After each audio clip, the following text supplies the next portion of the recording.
All right, let's talk about the philosophy behind the Indian Constitution. Ever wondered what really makes it tick? You see, it's so much more than just a set of rules. It's got this incredible moral vision at its core. And that's exactly what we're going to unpack today to get you totally prepped for your exams. Okay, let's dive right in.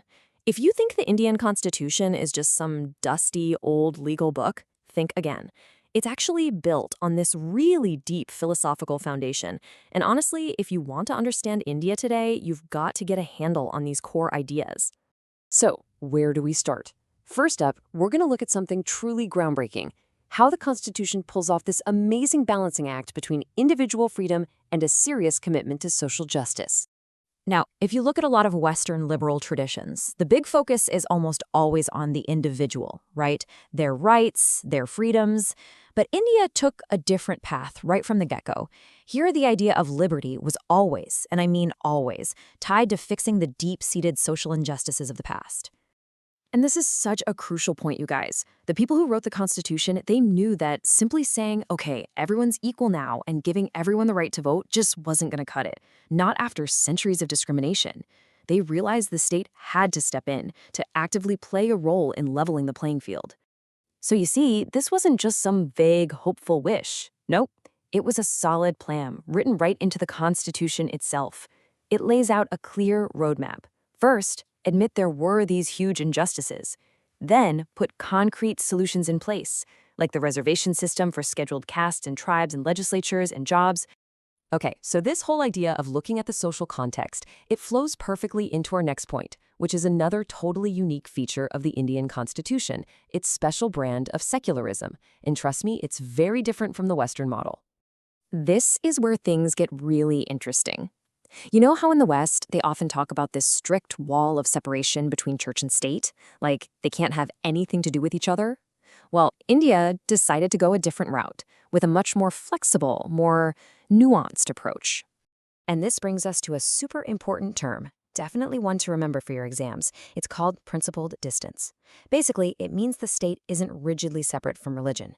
It can step in or step back, but the decision is always based on one thing: what best promotes liberty, equality, and social justice. And why does this matter so much? Well, this flexibility is exactly what gives the state the power to step in and reform really harmful social practices, like untouchability, which were tied to religion.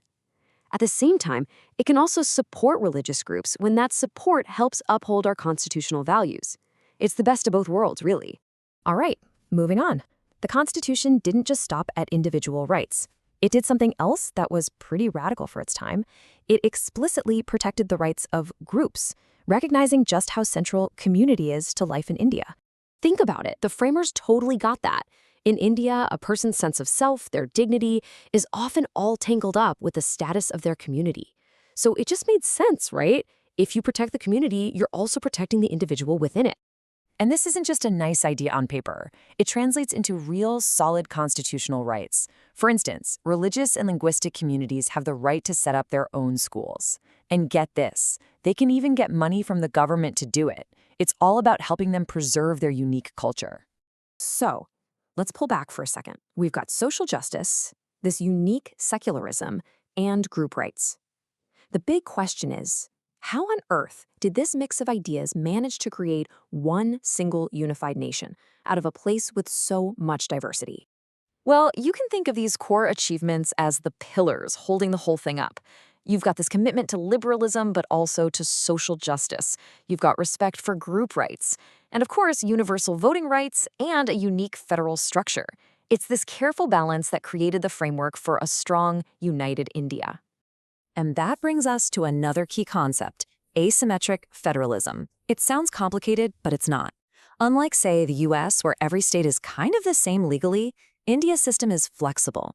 It allows for special provisions for certain states, like Article 371A for Nagaland, to accommodate their unique needs and protect their culture. And what was the end game for all of this? This fantastic quote from Sardar Patel really nails it. The ultimate goal, the big dream behind all these special provisions and careful balances, was to eventually get to a point where we could forget that there is anything like majority or minority and just see ourselves as one single Indian community. Okay, let's do a quick recap of the big ideas we've covered. So, what's the bottom line?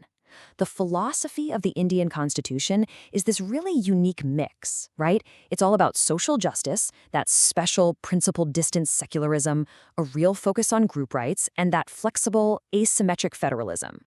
Now, believe it or not, we've really only just scratched the surface of this chapter. To really nail this topic for your exams, you've got to check out our other explainers that go deeper into it. Hey, if you found this helpful and it clicked for you, do us a favor. Hit that like button, share it with your friends and classmates, and of course, subscribe to the A1 Institute YouTube channel so you don't miss out on what's next.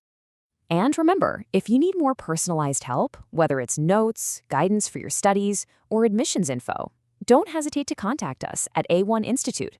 You'll find our phone number in the description. Thanks so much for tuning in.